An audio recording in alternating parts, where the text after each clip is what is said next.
our task for today is to analyze the spectrum of the sample we collected in the field. The spectrum, we've got a special program to analyze the spectrum, and first we have to load our data. Its name of the file should be set here, for example, like that, and loading the data, we will see data are loaded now. To graph it, we have to put it here, and we see our spectrum looks like that, or similar. The spectrum is, all the spectra are very similar. We've got some part which is relatively stable, and on it there are some peaks. They are quite narrow, some are bigger, some are smaller, and each of these peaks represents photon of one energy, or about one energy, emitted from the nucleus in our sample. And this is a special nucleus, we can identify it. And for example, this is peak of iron nucleus, emitted photons of this region. And these small peaks are also produced by some other less abundant elements in our sample, which are interested from our ecological point of view. So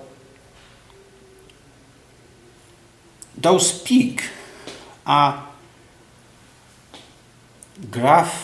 shown on some kind of a background. You can see that everywhere, even in the places where there is no peak, there are still some photon counted. The zero on the vertical axis, 0, means this thin blue line, hardly visible, but it's below this, all the red points here.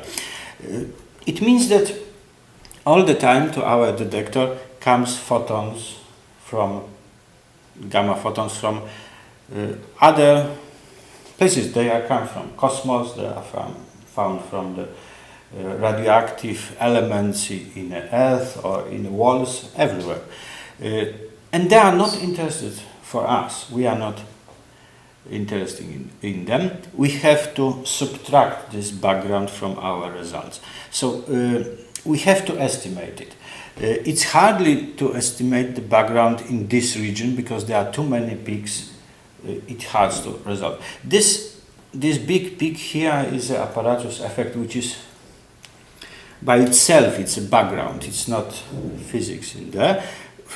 What is interesting for us is the place from somewhere here to there, and we can magnify this part of the diagram, writing here 4 and say 13, an upper limit, say 2000 or something like that, and set limits will magnify this picture, and we can clearly see the background is something above 0. This is 500, so the background is 300 counts for some time of gathering the spectrum. So to estimate the background, we have to use the special line which is drawn here, and we can manipulate with this line using two sliders like this. One is going up and down, and another is going in this direction. So we can, using these two slides, we have to move this line across the so it's here, but this is too small. We can move this part up, okay, and now put it all together, and we can say that it's a background. Everyone will use it and finish this fitting procedure when he decided it's okay. It's your decision if it's okay or not. For example, this is not bad, and there are two numbers here, and those numbers should be written down somewhere to keep them. And for all other spectra, if you come back to this program, tomorrow you can set this number exactly as you fit it and use for finding another line. So you see here also clearly the line emitted from some elements. There are some less abundant elements here, some which are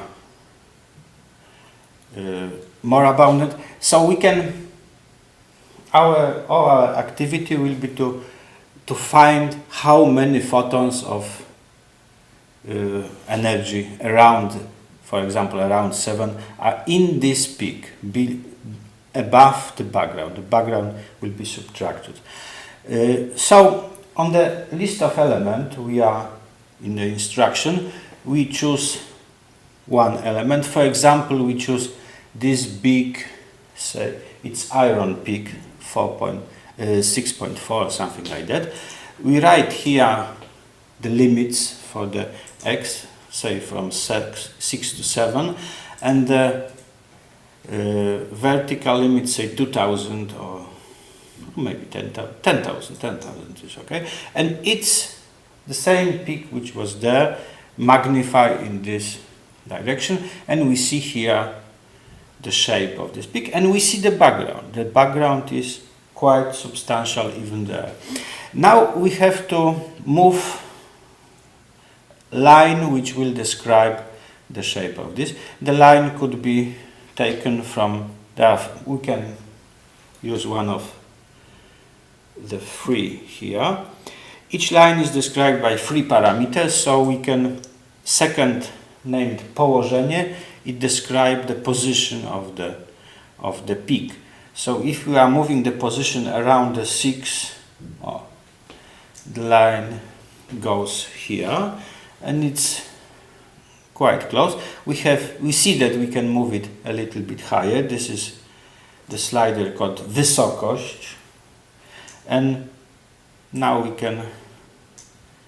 The third is the width of the line. Then we are slowly moving it to the left, and it's almost perfect. We can move it a little bit wider or a little bit bigger. It all depends on you. You are deciding when to stop, if this is accuracy which you can accept it. It's not bad. It's not bad. So here there are 3 numbers, and those 3 numbers should be put in the final report of the analysis.